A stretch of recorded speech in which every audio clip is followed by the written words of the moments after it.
What's up, y'all? Welcome back to Dolphins Daily, your daily dose of Dolphins content with your boy Chris Kane. Let's talk about the Dolphins. We are approaching our bye week, and we are supposed to get a lot of guys back. And I'll talk about the offensive linemen throughout the week. But one of the guys that may come back and probably should come back at this point is Darren Waller. And as y'all know, this has been a very up and down situation, right? We got him from the retirement scrap heap.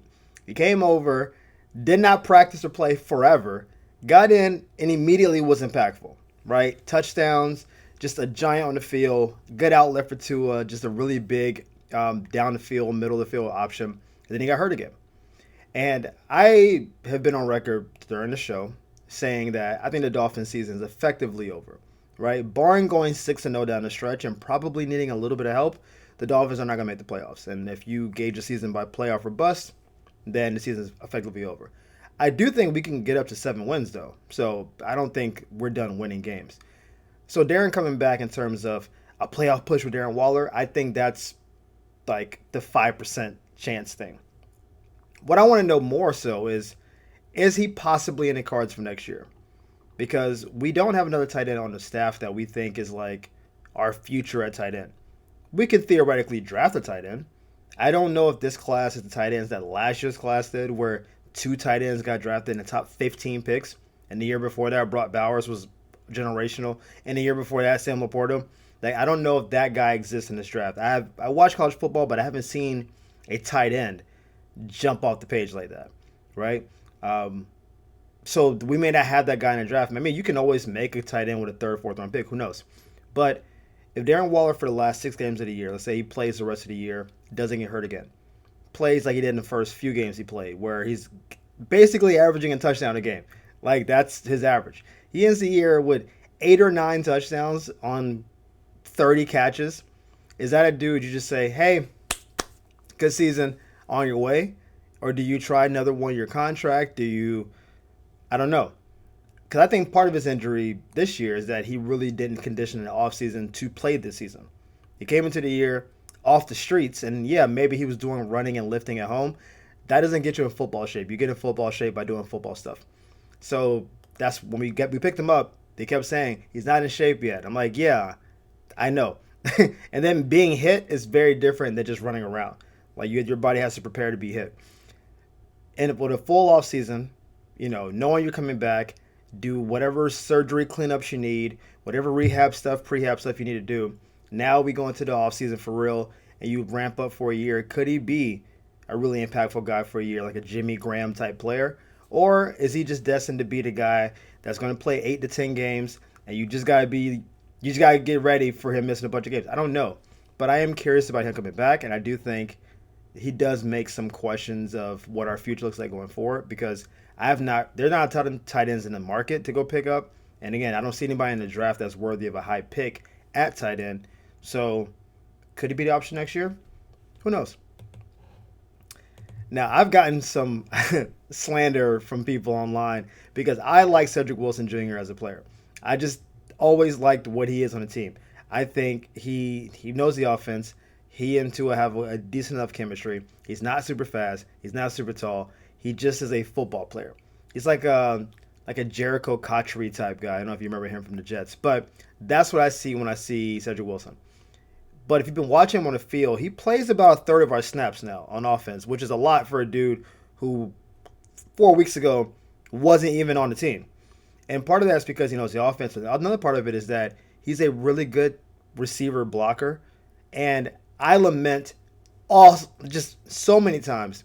We throw little tunnel, little bubble screens, what have you. And when you throw a screen, like the screen where Tua pops and just throws the ball, the guys that are at receiver out there need to go make blocks.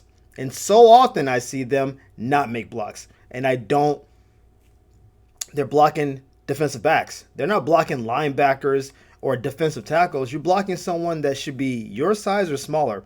And the number of times that pass play goes for 1 yard, 2 yard, negative yards, it's not because the guy catching the ball is not fast, elusive, or quick.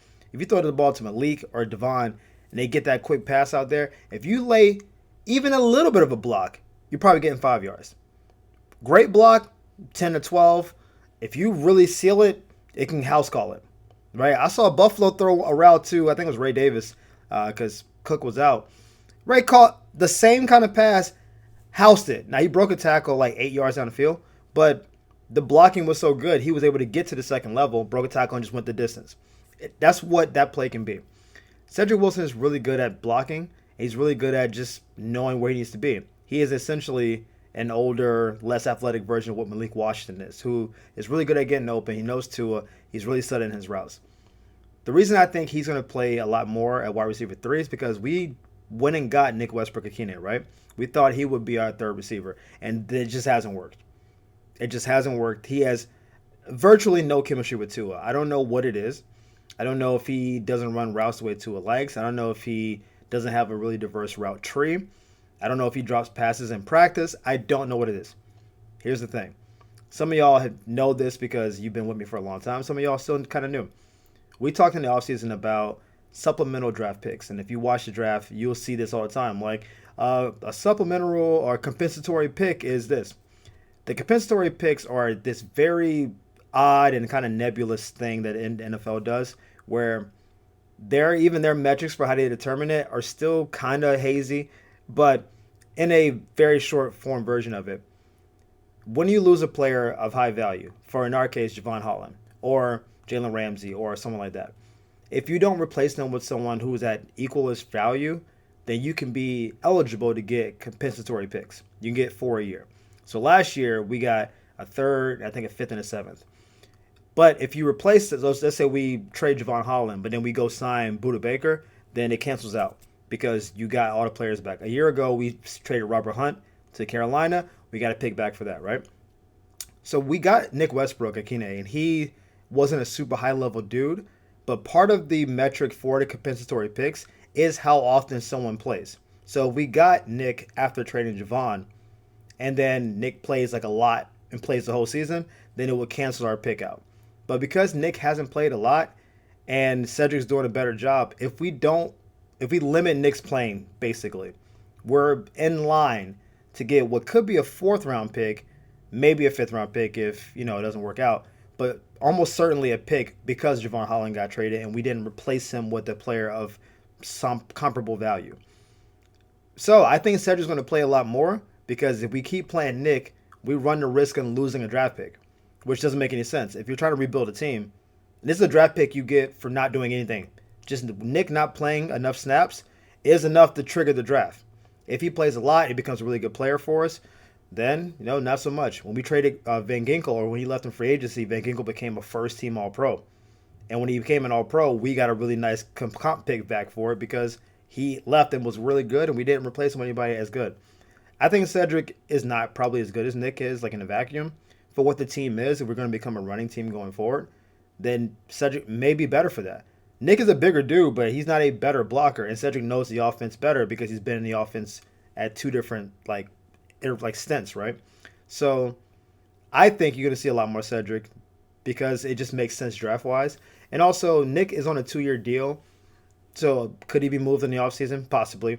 I don't think he fully fits on the team as it is, but we will see what happens. So if you see a lot more Cedric Wilson and you're like, hey, where's Nick?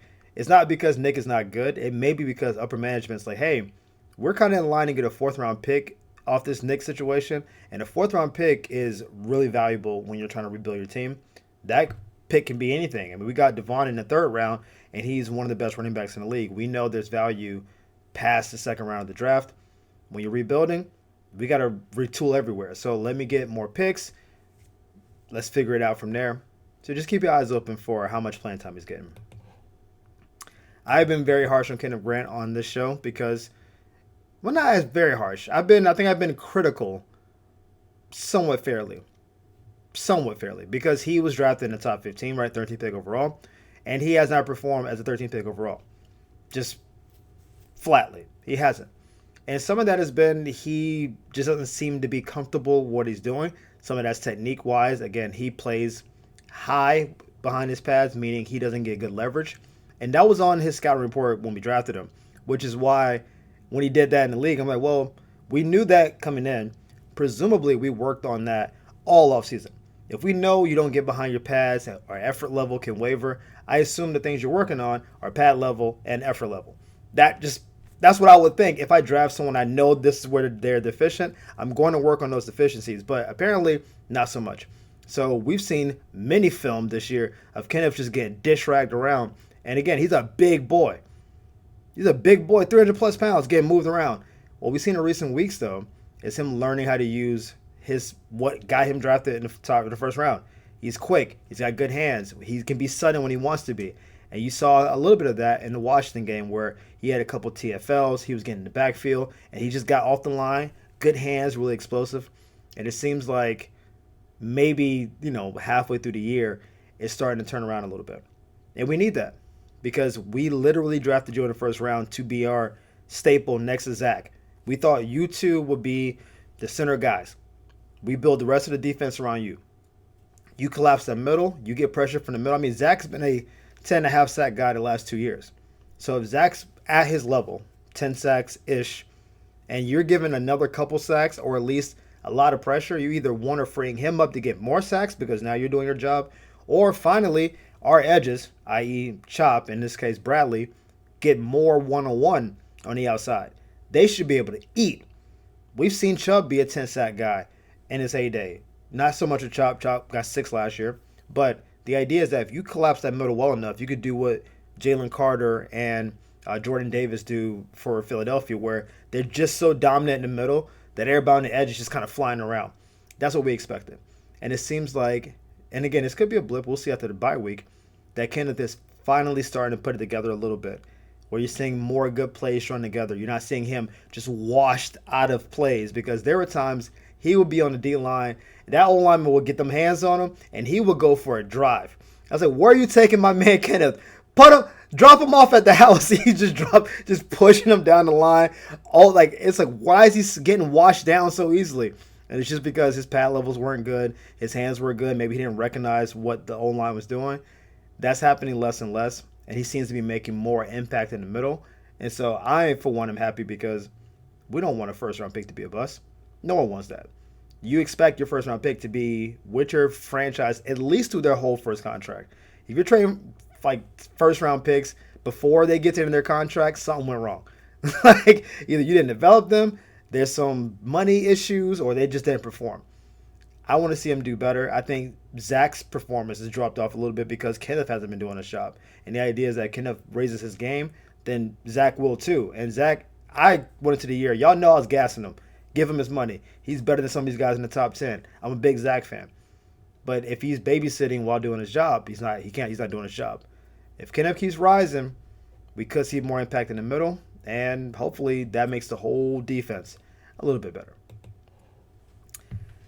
I will tell you this. I have not heard a lot of Coach McDaniel being fired talk the last couple of weeks. That Buffalo win was like a pretty big deal for a lot of people. But to follow it up with this win against the Commanders, I think that kind of really cooled it down. Now, he made a number of calls that people didn't like. The media's already, come at him a little bit like, what kind of play calling is this? You almost cost your team the game. Y'all know, I'm on the record. I like the aggression.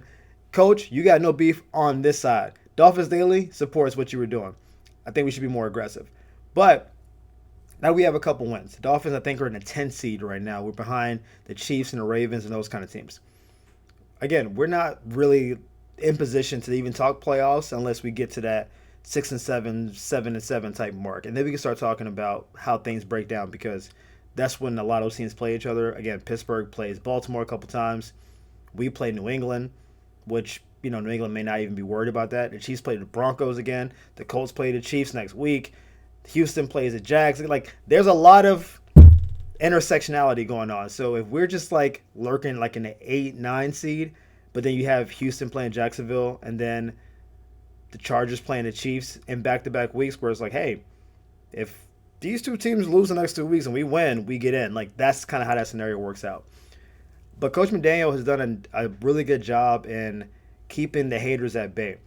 They were coming for him. We on the show, I said for weeks, I don't think he's coming back. I don't think Coach Weaver's coming back. Just start the whole franchise over. And then recently, they just kind of stabilized. And everyone who didn't like Coach McDaniel says because he had bad institutional control, which is people not respecting you, people getting fined, people being late, Tua at the press conferences just being awful on the mic. All that was part of you guys on a well-run organization. And then some of that translated to the field, i.e. pre-snap penalties, burning timeouts, Tua just doing like, what are we doing? Like, you've been offense for 4 years. What do you mean, what are we doing? Like, it's been a lot of that stuff. Through all of that, and through an unreasonable rash of injuries. I mean, the entire secondary has been hurt at some point, and we are probably playing cornerbacks 9 and 10 in some of these games. It's gotten ridiculous. It really has. We traded our best pass rusher. We got just a decimated secondary. We've had 2 or 3 offensive linemen out for most of the year. And he just kind of held the fort. He just kind of kept everything steady. He doesn't say anything flashy. Like, his press conferences haven't been as meandering. I think he's a little bit more focused. Maybe the prospect of getting fired could do that to people. Like, hey, if I'm about to get fired, I better lock in. And it seems like he is locked in a lot more. The game plan seems a lot more simplistic, which I think helps. We run the ball a lot more. The defense has gotten more pressure. We got a couple turnovers. Jack Jones sealed the game with the pick. That wasn't happening early in the year. I think he deserves a lot of credit for keeping everything together because literally everything was falling apart. Banners being flown at games. Fire everybody. The GM being fired during the season right before the trade deadline. You trading your best pass rusher. It's a lot. And he just kept it steady. And now the team obviously is not great, but they are better than they were 4 weeks ago. And you can see a scenario where the Dolphins end up middle of the first round, which again is not a great draft pick, but it does mean that we're not one of the worst teams. We can end up 7 and 10. Might end up at pick 15, 16. A lot of teams worse than us, a lot of teams better than us, right in the middle, but if we had been healthy all year, who knows what could happen. That, the Patriots game ended like it did. Could have been a win there. The Carolina game, what happened there? There's a couple games in there, could have gone either way. And it just did not go our way. The Chiefs, I think, last year went 12-0 in one-possession games, which is mathematically ridiculous. And then this year, they're like 0-5. Because sometimes you win them, sometimes you lose them. Carolina last year, terrible in one-score games. This year, good. Some of that is luck. Some of that is fortune. Some of that is, you playing up to your level. But I think he's done a good job. I have told y'all now for a couple weeks now, I don't think he's being fired. I think even before this winning streak, I just think he got the word that you're good to go. And so he's kind of acting accordingly. But now you're hearing less like media talk about him being fired, which I think is good because we don't want any more negativity around the team. It's been a lot this year. So let's give Coach a little bit of credit because no one else really is. But as always, y'all, that'll do it for this episode of Dolphins Daily. Thank y'all for the likes and the subscribes. We'll see you next time. Peace.